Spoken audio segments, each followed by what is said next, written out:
ಎಲ್ರಿಗೂ ನಮಸ್ಕಾರ.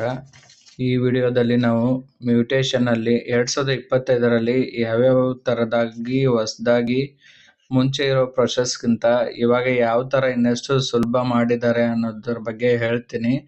ಅದಕ್ಕಿಂತ ಮುಂಚೆ ಏನಂತಂದ್ರೆ ಮ್ಯೂಟೇಶನ್ ಅಂದ್ರೇನು? ಮ್ಯೂಟೇಶನ್ ಅಂತಂದ್ರೆ ಯಾವ್ದಾದ್ರು ಅಂದ್ರೆ 2 ಟೈಪ್ ಮ್ಯೂಟೇಶನ್ ಇರ್ತೈತಿ.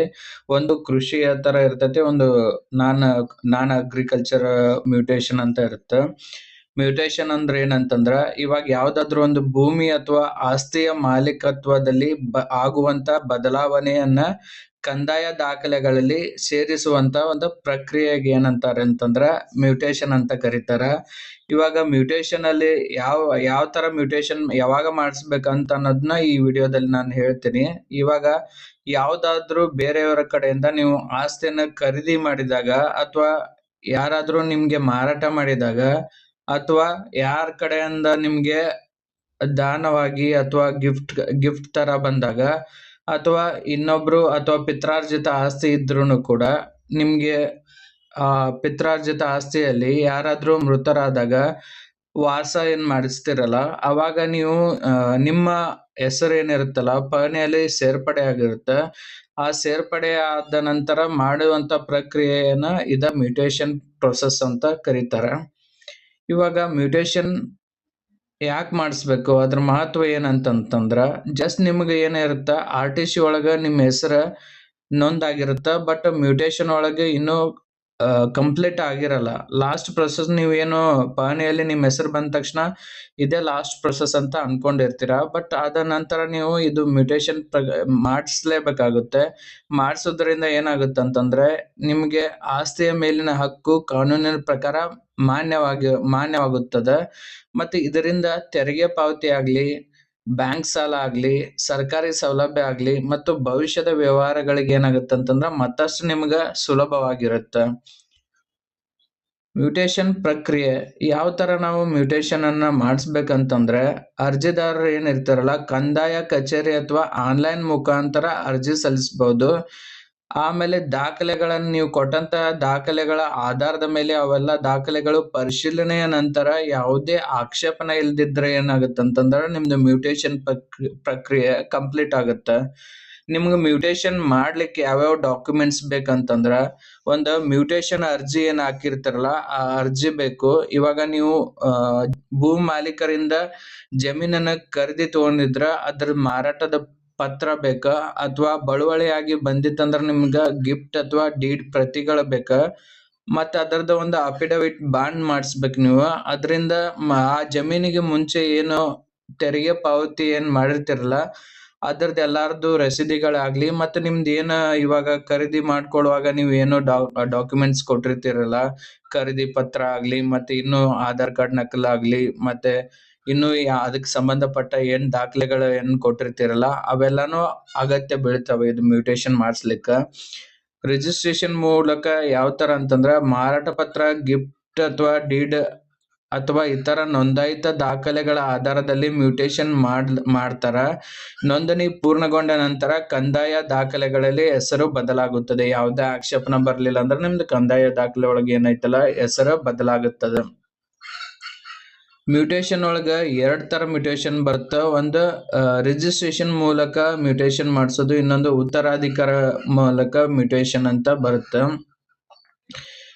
ಇವಾಗ ಏನು 2025ರಲ್ಲಿ ಇವಾಗ ಹೊಸದಾಗಿ ಮ್ಯೂಟೇಶನ್ ಪ್ರಕ್ರಿಯೆಯಲ್ಲಿ ಹೊಸದಾಗಿ ಒಂದು ಹೊಸ ಮೈಲುಗಲ್ಲನೆ ಅಂತ ಹೇಳ್ಬೋದು ಮ್ಯೂಟೇಶನ್ ಪ್ರಕ್ರಿಯೆ ಮಾಡ್ಲಿಕ್ಕ. ಯಾವ ತರ ಅಂತಂದ್ರೆ ಕೃಷಿ ಭೂಮಿಗೆ 7 ದಿನ, ವಾಸಸ್ಥಳಗಳಿಗೆ 15 ದಿನ, ಮತ್ತೆ ಇದರಿಂದ ಏನಾಗುತ್ತೆ ಅಂತಂದ್ರ ವಿತಿನ್ ಸಿಚುವೇಟೆಡ್ ಟೈಮ್ ಒಳಗೆ ಏನಿರುತ್ತಲ್ಲ ಮ್ಯೂಟೇಶನ್ ಮಾಡತ್ತಾರ. ಇದರಿಂದ ನಿಮ್ಗೆ ಏನಂತಂದ್ರೆ ಇವಾಗ ನೋಂದಾಯಿತ ದಾಖಲೆ ಆಧಾರದಲ್ಲಿ ಮ್ಯೂಟೇಶನ್ ಅಂತಂದ್ರೆ ಮುಂಚೆ ಏನಾಗ್ತಿತ್ತು ಅಂತಂದ್ರೆ ನಿಮಗೆ ಮ್ಯೂಟೇಶನ್ ಮಾಡ್ಬೇಕಾಗಿತ್ತು, ನೋಂದಾಯಿತ ದಾಖಲೆ ಹಾಕು ವರ್ಗಾವಣೆ ಮಾಡ್ಬೇಕಾಗಿತ್ತಂದ್ರ RI ರೆವಿನ್ಯೂ ಇನ್ಸ್ಪೆಕ್ಟರ್ ಬೆರಳಚ್ಚು ಬೇಕಾಗಿತ್ತು. ಇವಾಗ ಏನಾಯ್ತಲ್ಲ ಅದು ಎಲ್ಲಾನು ಏನು ಆಕ್ಷೇಪಣೆ ಇರ್ಲಿಲ್ಲ ಅಂತಂದ್ರೆ ಯಾವುದೇ ತರನಾದ RI ಬೆರಳಚ್ಚು ಬೇಡವೇ ಬೇಡ. ಮತ್ತೆ ನಿಗದಿತ ಸಮಯದಲ್ಲಿ ಆಕ್ಷೇಪಣೆ ಬರೆದಿದ್ರೆ ಏನಾಗತ್ತೆ ಅಂತಂದ್ರೆ ನೆಕ್ಸ್ಟ್ ಫರ್ದರ್ ಪ್ರೊಸೆಸ್ ಒಳಗ ಇದೇನಿರುತ್ತಲ್ಲ ಮುಂದಿನ ಪ್ರೊಸೆಸ್ ಸ್ಟಾರ್ಟ್ ಆಗತ್ತ. ಇನ್ನೊಂದು ಏನಂತಂದ್ರೆ ಇದ್ರೊಳಗೆ ಮೇಜರ್ ಸ್ಟೆಪ್ ಏನು ತಂದಿದ್ದಾರೆ ಅಂತಂದ್ರೆ ಕರ್ನಾಟಕ ಗೌರ್ಮೆಂಟ್ದವರು ಇದ್ರೊಳಗೆ ಕಂದಾಯ ನಿರೀಕ್ಷಕರ ಅಥವಾ RI ಅಂತ ಏನಂತಾರಲ್ಲ ಅವ್ರ ಬೌದ್ಧಿಕ ಸಹಿ ಇಲ್ಲಾರದ ಮುಂಚೆ ಏನಾಗ್ತಿತ್ತು ಅಂತಂದ್ರೆ ಸಹಿ ಬೇಕಾಗಿತ್ತು, ಸ್ವಯಂ ಚಾಲಿತವಾಗಿ ಆಗ್ತಿರ್ಲಿಲ್ಲ. ಬಟ್ ಇವಾಗ ಏನಾಗ್ತಿದೆ ಅಂತಂದ್ರೆ ಅವ್ರ ಬೌದ್ಧಿಕ ಸಹಿ ಇರ್ಲಾರ್ದನ ಮ್ಯೂಟೇಶನ್ ಪ್ರಕ್ರಿಯೆಯನ್ನು ಸ್ವಯಂ ಚಾಲಿತವಾಗಿ ಆಗೋ ತರನ ಜಾರಿಗೆ ಬಂದಿದೆ.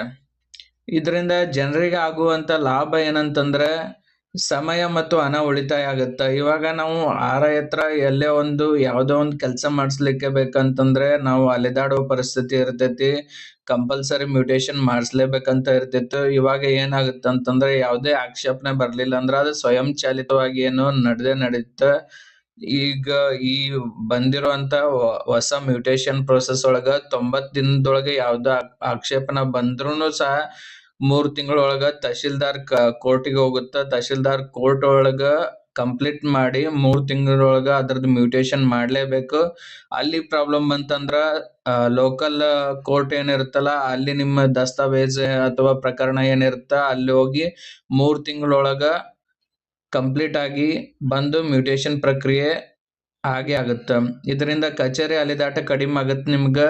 ಇನ್ನೊಂದ್ ಏನಂತಂದ್ರೆ ಇವಾಗ ಮ್ಯೂಟೇಶನ್ ಪ್ರಕ್ರಿಯೆ ಏನಿರುತ್ತಂತಂದ್ರ ಕಾವೇರಿ 2.0 ಮತ್ತ ಡಿಜಿಟಲ್ ವೇದಿಕೆ, ಇವಾಗ ಏನ್ ಡಿಜಿಟಲ್ ಪ್ಲಾಟ್ಫಾರ್ಮ್ ಅದಾವಲ್ಲ, ಮೊದಲು ಏನಿರ್ತಿತ್ತು ಮ್ಯಾನ್ಯುವಲ್ ಆಗಿ ಮಾಡ್ತಿದ್ರು. ಇವಾಗ ಈ ತರ ಸಾಫ್ಟ್ವೇರ್ ಬರೋದ್ರಿಂದ ನಿಮ್ಗೆ ಏನಿರುತ್ತಲ್ಲ ಯಾವುದೇ ಲಂಚ ಕೊಡೋದನ್ನು ವಿಳಂಬ ಆಗ್ಲಾರ್ದನ ಎಲ್ಲ ಪಾರದರ್ಶಕವಾಗಿ ನಡಿತೈತಿ. ಮತ್ತೆ ಇದರಿಂದ ನಿಮ್ಗೆ ಏನು ಈ ಮ್ಯೂಟೇಶನ್ ಇರ್ತಾವಲ್ಲ ಇವೆಲ್ಲ ಡಿಜಿಟಲ್ ಫಾರ್ಮೆಟ್ ಒಳಗೆ ಸೇವ್ ಆಗೋದ್ರಿಂದ ನಿಮಗೆ ಯಾವ ಟೈಮಲ್ಲಿ ಬೇಕಾದ್ರೂ ನಿಮ್ಗೆ ಎಲ್ಲ ವರ್ಷದಲ್ಲಿ ಕೂಡ ಇವು ಏನಿರ್ತಾವ ಮ್ಯೂಟೇಶನ್ ಪ್ರಕ್ರಿಯೆ ಪ್ರತಿ ನಿಮ್ಗೆ ಲಭ್ಯ ಇರ್ತಾವ.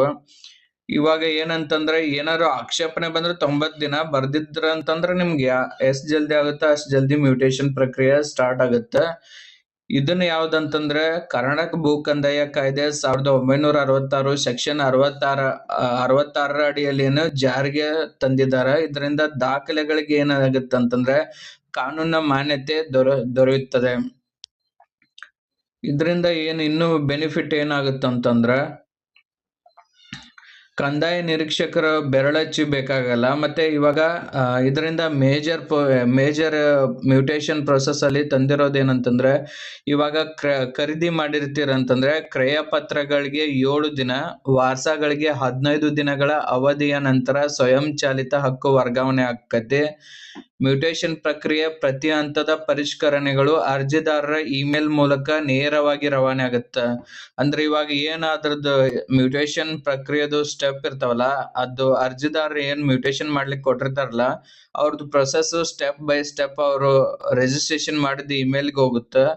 ಆಕ್ಷೇಪಣೆ ಇದ್ರೂನು 3 ತಿಂಗಳೊಳಗೆ ಇತ್ಯರ್ಥ ಪಡಿಸ್ಲಾಕ ನ್ಯಾಯಾಲಯ ಒಳಗಾತು ತಹಶೀಲ್ದಾರ್ ಕೋರ್ಟ್ ಒಳಗಾತು ಗಡುವು ಕೊಟ್ಟಿರ್ತಾರ. ಇದರಿಂದ ಏನಾಗುತ್ತಂತಂದ್ರೆ ನಿಮ್ಗೆ ಮ್ಯಾಕ್ಸಿಮಮ್ ಅಂತಂದ್ರೆ 3 ತಿಂಗಳು ಅದ್ರೊಳಗೆ ನಿಮ್ಗೆ ಎಲ್ಲಾ ಕೆಲ್ಸಾನು ಆಗುತ್ತ. ಕ್ರಯ ಪತ್ರ ಮತ್ತ ವಾರಸ ಇತ್ತಂದ್ರ ಕ್ರಯ ಪತ್ರ ಒಳಗೆ 7 ದಿನ ತಗೊಂತಾರು, ವಾರಸ ಇತ್ತಂದ್ರ 15 ದಿನ ತಗೊಂತಾರು. ಇದರಿಂದ ಏನಾಗುತ್ತಲ್ಲ ನಿಮ್ಗೆ ಯಾವ್ದೇನು ವಿಳಂಬ ಇಲ್ಲದನ ಸಕಾಲದೊಳಗ ಮ್ಯೂಟೇಶನ್ ಪ್ರಕ್ರಿಯೆ ಆಗುತ್ತದೆ. ಇದೇ ರೀತಿಯ ರೆವಿನ್ಯೂ ನ್ಯೂಸ್ಗಳಿಗಾಗಿ ನಮ್ಮ ಚಾನೆಲ್ನ ಸಬ್ಸ್ಕ್ರೈಬ್ ಮಾಡಿ, ಫಾಲೋ ಮಾಡಿ, ಲೈಕ್ ಮಾಡಿ.